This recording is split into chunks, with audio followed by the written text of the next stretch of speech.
सुल्तान महमूद गजनवी अपने जानबाज लश्कर के साथ मैदान जंग में दाद शुजात दे रहे थे और बाज जगह ऐसी फसलन हो गई थी कि घोड़े भी फसलने लगे थे। ये सबक अच्छा था, लेकिन लड़ने वालों के दिलों पर अनहोलनाक मनाजा भयासर न हो रहा था। वह बराबर जोश खोश से लड़ रहे थे, और जो जो आफताब मजलहम गरब के तरफ कदम बढ़ाता जाता था, जंग की आग तेज से तेज तर होती जाती थी। गोया मुतखासमीन ने यह तहिया कर लिया था कि आज ही जंग का फैसला करके दम लेंगे। अभी तक कोई भी यह ना कह सकता था कि कौन अफ्रीक फतह हुज़फर से बाहर हमंद होगा और कौन मखहूर और जलीला होकर भाग जाएगा।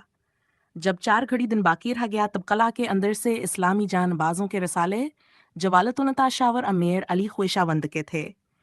उन्होंने इस जोर से हमले किए कि हिंदुओं के दम खड़ गए और वहां एक दमपश्त देकर भाग खड़े हुए। मुसलमानों ने उनके भागते है अल्लाह कब्र के पर शोर नरे लगाए और उनके पीछे इन्हीं मारते काटते दौड़ने लगे। हिंदुओं का जस्तर फम्मिना हो गया, भाग खड़े हुए। मुसलमानों ने भी हर तरफान का पीछा कर इन्हें कत्ल करना शुरू किया। ये खूनी ड्राम हिदंज पे तक खेला जाता रहा। आखिर जब आफताब गुरूब हुआ तो साथ ही हिंदुओं का सितारा भींच प गया। वह सो मनात का कलाज वह नाकाबिल तस्खीर समझा जाता था, जिसकी मदद के लिए बेशुमार जहावर महार आजहबे पनाहल शिकर लेकर आए थे, आज मफतूह हो गया और मुसलमानों ने इस पर कब्जा कर लिया। अगर यह अल्लाह ताला की मदद से न हुआ तो फिर और किसने मदद की? मुसलमानों का अल्लाह ताला पर एतमाद था। इसकी आनत अमली और फतह याब हुए। दिन छिपने के बाद सुल्तान महमूद आकब से वापस लूटे और मुसलमान गरोहदर गरों आरे लगाते हुए आए और एक जग हजमा होने लगे। बाब साज जिस्तजू जबकि हिंगाम दारो गेर बुलंद था, सिख दीव महाराजा सुमनात के साथ खड़ा नहायत खामोशी से जंगा की तरफ दिख रहा था। तमाम महाराज हावर महाराजा जो सुमनात की मदद के लिए आए थे, जंग में हिस्सा ले रहे थे और चौंके जंग नहायत खूनरीज हो रहे थे। या सली आम सिपाहियों और अफसरों के साथ ही हम आवनत को आने वाले राजा भी कत्ल हो रहे थे।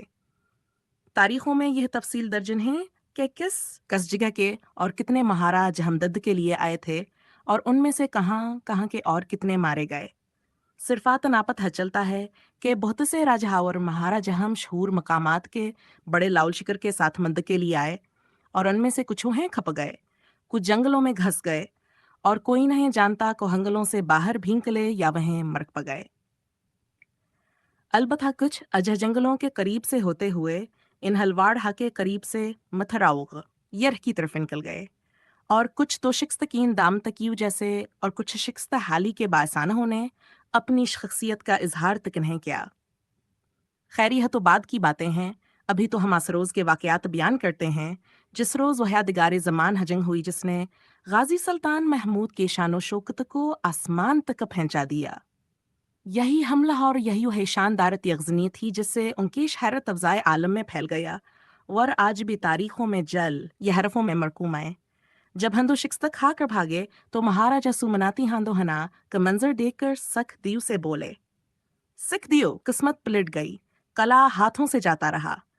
हिंदू शिकस्त खाकर फरार हो गए। अब सुबह को शहर और मंदिर पर भी मुसलमानों का कब्जा हो जाएगा। इस हजीमत ने मेरा दिल तोड़ दिया है और मेरे माथे पर कलिंग का वो टीका लगा दिया है जिससे मैं किसी तरह भी नहीं छोड़ सकता। अब जिंदगी बेकैफ है। सिखदियू ने महाराजा की तरफ देखते हुए कहा, तू क्या हुजूर का इरादा भी सती हो जाने का है? महाराजा ने ठंडा सा सांस लेकर कहा, मैं नहीं कह सकता कि मैं क्या करूंगा, लेकिन जिंदगी बेकैफ हो गई है।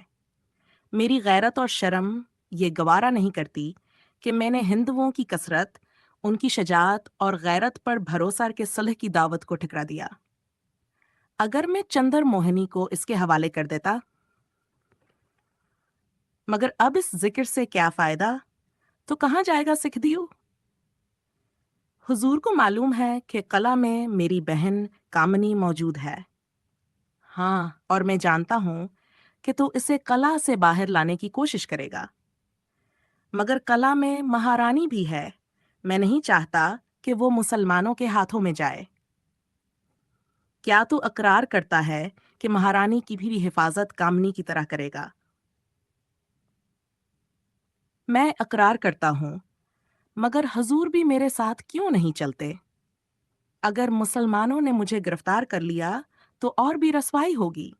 تو جا اور دونوں کو قلعہ سے نکال لانے کی کوشش کر، اور صرف انہیں ہی نہیں بلکہ جتنی عورتیں اور لڑکیاں تجھے ملیں سب کو اپنی حکمت عملی سے باہر نکال لا۔ سکتیو: میں کوشش کروں گا حضور۔ یہ کہتے ہی مہاراجا نے اپنا گھوڑا واپس موڑا اور شہر سے نکل کر جنگل کی طرف مڑ گئے۔ سکھدیو کچھ دیر کھڑا دیکھتا رہا، پھر آہستہ سے بولا، سومناتھ کا بدقسمت مہاراجا جنگلوں میں پناہ لینے جا رہا ہے۔ کس قدر عبرتناک بات ہے، جس کی عظمت کے سامنے سب سر جھکاتے تھے، جو زبردست فرمانروا مانا جاتا تھا، آج وہ بے بس ہو کر تنہا جنگلوں میں پناہ لینے جا رہا ہے۔ لیکن میں افسوس کیوں کروں؟ اس زمانے میں ہندو راجاؤں کا یہ عقیدہ تھا کہ شکست کی صورت میں وہ خود کو آگ میں جلا دیتے تھے۔ اس رسم کو ستی کہا جاتا ہے۔